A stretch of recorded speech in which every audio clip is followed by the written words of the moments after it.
ଯେତିକି ପଚାରିବେ ମୁଁ ସେତିକି କହିବି। ଅଣ୍ଡିରା ମାଛରୁ ଗୁଡ଼ା କଢ଼ା ହବ ନିହାତି ହଁ ଡ୍ରୋନ୍ ଗୁଡ଼ାକ ଡ୍ରୋନ୍ ମୋର ଏଇ ଟାଇମ୍ରେ ତାର ଡ୍ରୋନ୍ ଟ୍ରାପ୍ ଅଛି ଲଗେଇକି ମରା ହବ। ନହେଲେ ଅଣ୍ଡିରା ମାଛର କିଛି ରୋଲ୍ ନାହିଁ। ମହୁ ଇଏରେ ବାକ୍ସରେ ଅଣ୍ଡିରା ମାଛର କିଛି ରୋଲ୍ ନାହିଁ। ଅଣ୍ଡିରା ମାଛି କୁଇନ୍ ତାର ମିଟିଂ ତା ଜୀବନ କାଳରେ ଥରେ କରିବ, ଥରେ ଯେଉଁଦିନ ଜନ୍ମ ହେବ ତାପରଦିନ ସେ ଗେଟ୍ ବାହାରକୁ ଯିବ ଉଡ଼ିକି।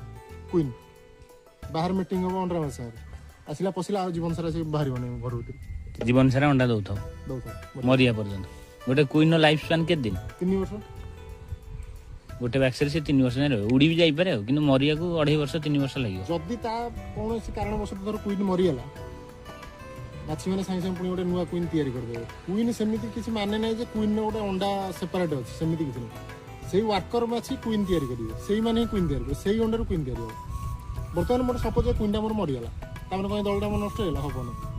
ତାର ପାଠ ଅଛି, ସାଙ୍ଗେ ସାଙ୍ଗେ କୁଇନ୍ ହବ ଏଇଠି ତିଆରି କରିବେ। ସେଇମାନେ କରିବେ କେମିତି? ହଁ ସେଇମାନେ କରିବେ। କେମିତି କରିବେ ଦେଖଉଛି।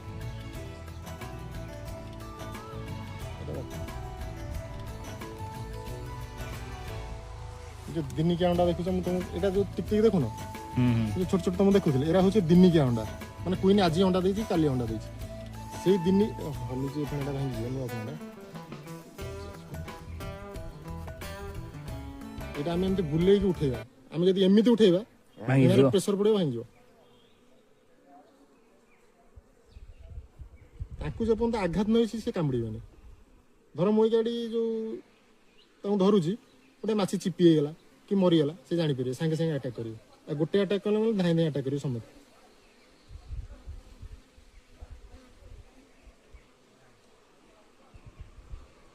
ଏଇ ବ୍ରୁଟ୍ଟା ମୁଁ ତାଙ୍କୁ ଦେଇଥିଲି ଯେତେବେଳେ ନୂଆ ମାଛି ଧଇଲି, ଫେଣା କିଛି ନଥିଲା ନା, ସେ ପୁରୁଣା ବାକ୍ସରୁ ଆଣି ଦେଇଥିଲି ଗୋଟେ।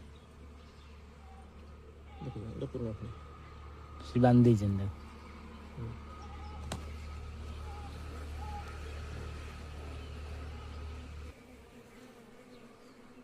ଆମର ଧର ଦେଖିବ କୁଇନ୍ଟା ମରିଗଲା, ଆମେ କ'ଣ କରିବା, ଯୋଉ ଦିନିକିଆ ଅଣ୍ଡା ନାହିଁ ଫେଣା, କୁଇନ୍ ସେ ଏମାନେ ଯେତେବେଳେ କର୍ମୀ ମାଛି ଜାଣିବେ କୁଇନ୍ ନାହିଁ, ସେ ସାଙ୍ଗେ ସାଙ୍ଗେ ଗୋଟେ ରୟାଲ ଜେଲି ଖାଇବାକୁ ଦେବେ ସେଇ ଅଣ୍ଡାକୁ। ସେଇ ଯୋଉ ଅଣ୍ଡା ଦେଖୁଛ, ସେଇ ଯୋଉ ଅଣ୍ଡା ତାର ଭିତରୁ ଗୋଟେ ରୟାଲ ଜେଲି ଦେବେ ଖାଇବାକୁ। ସେଇ ରୟାଲ ଜେଲି ଯୋଉ ଖାଇବ ସେ କୁଇନ୍ ହବ। କୁଇନ୍ଟା ତାଙ୍କ ହାତରେ, ସେମାନେ ତିଆରି କରିବେ। ସେମିତି ମାନେ ନାହିଁ ଯେ କୁଇନ୍ ଅଣ୍ଡା ଅଲଗା, ୱାର୍କର ଅଣ୍ଡା ଅଲଗା, ସେମିତି କିଛି ମାନେ ନାହିଁ। ବଳସଟା ଟିକେ ତିଆରି ହବ ସିଏ ଆଉ, ରାଣୀଟା ଆଉ। କେତିକି ମାଛି, ଅଳ୍ପ ମାଛି ଅଛନ୍ତି, ଏତିକି ଖଣ୍ଡେ ମାଛି ଅଛନ୍ତି। କୁଇନ୍ ଯୋଉ ଅଣ୍ଡା ଦଉଛି, ସେ ଧାଇଁକିନି 15 ଦିନ ଭିତରେ ଫେଣା କଭର କରିଦେବେ 8ଟା ଫ୍ରେମ୍।